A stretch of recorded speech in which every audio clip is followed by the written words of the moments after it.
Isaiah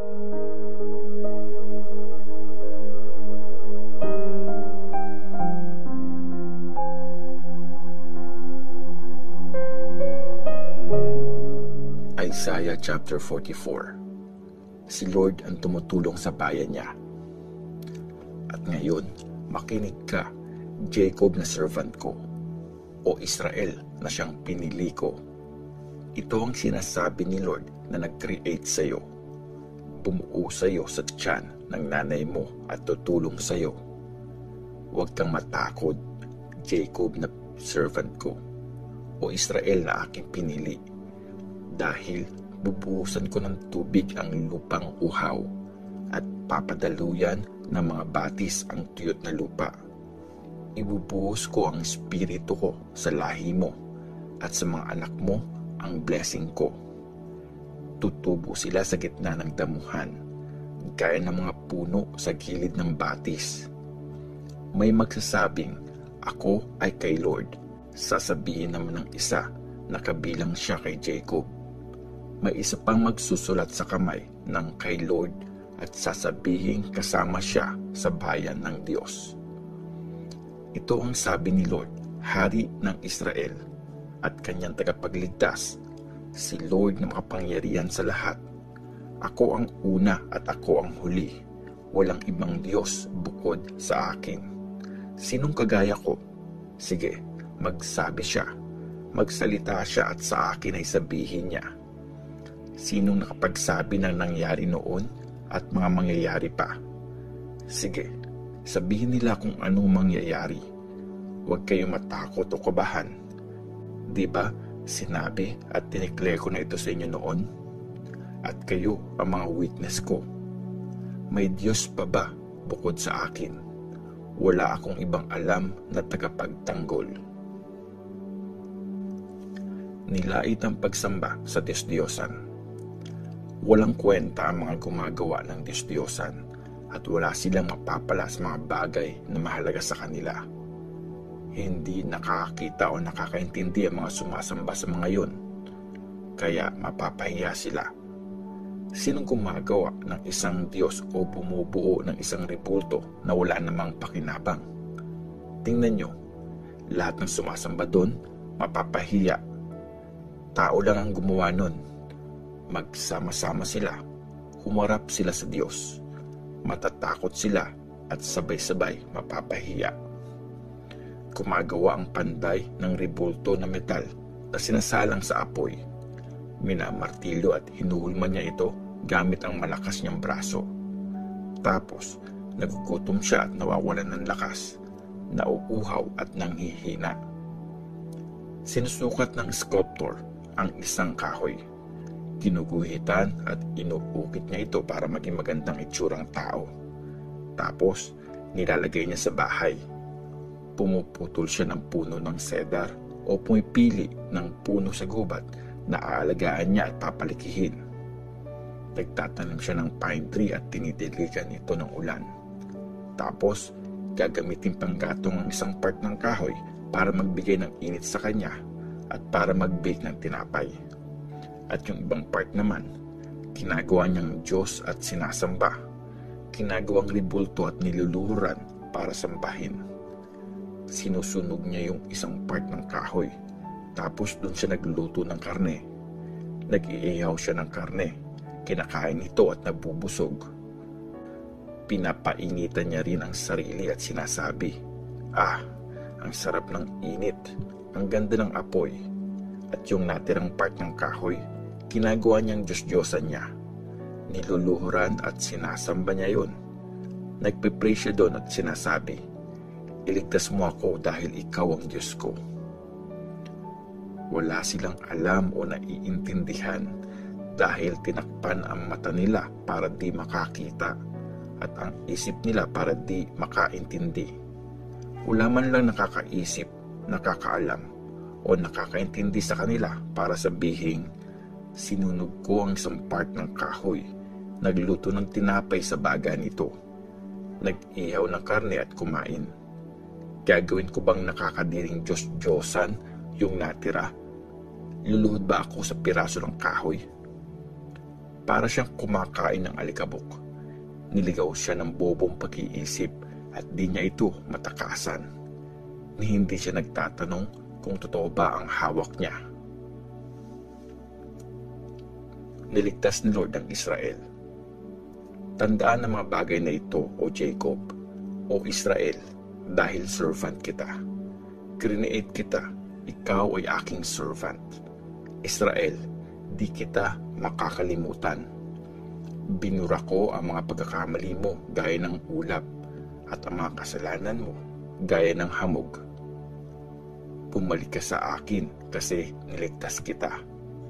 O langit, kumanta ka sa tuwa dahil ginawa ito ni Lord. Sumigaw ka sa saya, o kailaliman ng lupa. Kumanta din kayo sa tuwa, mga bundok, pati ang gubat at mga punong nandito. Dahil niligtas ni Lord ang Israel, siya ay paparangalan nila. Ito ang sabi ni Lord na tagapagligtas mo, na sa tiyan ng nanay mo ay bumuo sa iyo. Ako si Lord na gumawa ng lahat ng bagay, ang nag-iisang naglatag ng langit at nag-form ng lupa. Mag-isa ko lang ginawa lahat. Binigo ko ang hula ng mga sinungaling at ginawa kong bobo ang mga manghuhula. Binaligtad ko ang karunungan ng mga matatalino at ang kaalaman nila, ginawa kong kabubuhan ito. Pinapatupad ko ang sinasabi ng servant ko at nangyayari ang sinasabi ng aking mga messengers. Sinabi ko tungkol sa Jerusalem na matitirhan ito ulit. Muli kong itatayo ang mga city ng Juda at ibabangon ko ang mga nawasak sa kanila. Sa utos ko, ang dagat ay matutuyo at mawawalan ng tubig ang mga ilog. Sabi ko tungkol kay Cyrus, gagawin ko siyang shepherd ng bayan ko at tutuparin niya lahat ng pinapagawa ko. Sabi ko tungkol sa Jerusalem, maitatayo siya, at tungkol sa temple, mailalagay ang pundasyon nito. Isaiah chapter 45. Pinili ni Lord si Cyrus. Ito ang sabi ni Lord sa kanyang pinili, si Cyrus, na binigyan niya ng lakas para sakupin ang mga bansa at alisin sa mga hari ang kapangyarihan nila. Mga pintuan ng mga city bubuksan para sa kanya at di na yon isasara. Mauuna ako sa iyo at papatagin ko ang mga bundok. Wawasakin ko ang mga gate na gawa sa tanso at sisirain ang mga lock nito. Bibigay ko sa iyo ang mga kayamanang nakatago at ang mahalagang bagay sa lugar na sekreto. Para malaman mong ako, si Lord, ang Diyos ng Israel, ang tumawag sa pangalan mo. Alang-alang sa servant kong si Jacob, ang pinili kong Israel. Tinawag kita sa iyong pangalan at kahit di mo ako kilala, binigyan kita ng karangalan. Ako si Lord at wala nang iba. Walang ibang Diyos bukod sa akin. Papalakasin kita kahit di mo ako kilala, para malaman ng mga tao mula sa east hanggang sa west na ako si Lord at wala nang iba. Ako ang gumagawa sa liwanag at sa dilim, ang gumagawa ng kaayusan at kaguluhan. Ako si Lord ang gumagawa sa lahat ng ito. O langit, magbuhos ka mula sa taas. Magpaulan ka ng tagumpay. Lupa, bumukas ka para sumibol ang kaligtasan at pati ang pagiging matuwid tumubo. Ako si Lord ang nag-create nito. Ang malakas na power ni Lord. Kawawa ang nakikipagtalo sa gumawa sa kanya. Isang palayok na maraming kagaya. Masasabi ba ng clay sa humuhulma sa kanya, anong ginagawa mo? O kaya, bakit walang hawakan yung gawa mo? Kawawa ang nagsasabi sa tatay niya, anong anak itong nagawa mo? O sa nanay niya, ano yung pinapanganak mo? Ito ang sabi ni Lord, ang Diyos na banal ng Israel, ang gumawa sa kanya. Tatanungin mo ba ako tungkol sa future ng mga anak ko? O uutusan kung anong dapat kong gawin? Ako ang nag-create ng lupa at gumawa ng mga taong dito nakatira. Mga kamay ko ang naglatag ng langit. Ako ang nagpakilos sa sun, moon at mga stars. Tinawag ko si Cyrus para gawin ang tama at papatagin ko ang kanyang daraanan. Itatayo niya ang aking city at papalayain niya ang mga mamamayan kong binihag. Hindi para sa bayad o reward, sabi ni Lord na makapangyarihan. Ito ang sabi ni Lord, mapupunta sa iyo ang yaman ng Egypt at produkto ng Ethiopia, at magiging iyo ang matatangkad na tao ng Seba. Nakagapo silang susunod at luluhod sa harap mo. Sasabihin nila sa iyo, talagang ikaw lang ang sinasamahan ng Diyos. Walang ibang Diyos bukod sa Kanya. O Diyos ng Israel, ang tagapagligtas, tunay na ikaw ay Diyos na di nagpapakita. Ang mga gumagawa ng Diyos-Diyosan ay lalaitin ng todo. Sama-sama silang mapapahiya. Pero ang Israel, ililigtas ni Lord. Forever niyang ipoprotect. Hindi ka mapapahiya o lalaitin magpakailanman. Ito ang sabi ni Lord na nag-create ng langit. Siya ang Diyos, ang humulma ng lupa at gumawa nito. Tinatag niya ito. Di niya ito ginawang walang laman. Ginawa niya ito para matirhan. Ako si Lord at wala ng ibang Diyos. Hindi ako nagsalita ng pasikreto sa isang tagong lupain.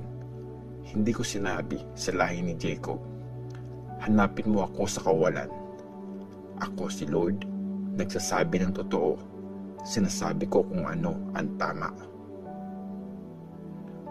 Si Lord at mga Diyos-Diyosan ng Babylon. Mag-gather kayo at lumapit sa akin.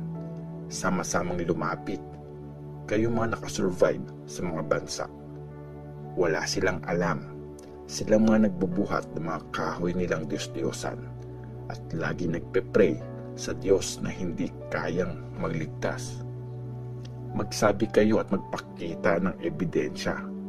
Pagmitingan nyo. Sinong nakahula nito sa simula pa lang? Sinong nagsabi nito dati pa? Hindi ba ako, si Lord? At wala nang ibang Diyos bukod sa akin. Matuwid na Diyos at tagapagligtas, wala nang iba. Lumapit at maliligtas kayo, lahat ng tao sa mundo. Dahil ako ang Diyos at wala nang iba. Sumumpa ako sa sarili ko, nagsalita ako ng buong katapatan. Isang salitang di magbabago. Sa harap ko, lahat ng tuhod ay luluhod. Lahat ng labi, mga ngakong magiging tapat. Sasabihin nila tungkol sa akin, kay Lord lang may tagumpay at kapangyarihan. Lalapit sa Kanya at mapapahiya lahat ng may galit sa Kanya. Kay Lord, lahat ng lahi ni Israel magtatagumpay at magpupuri.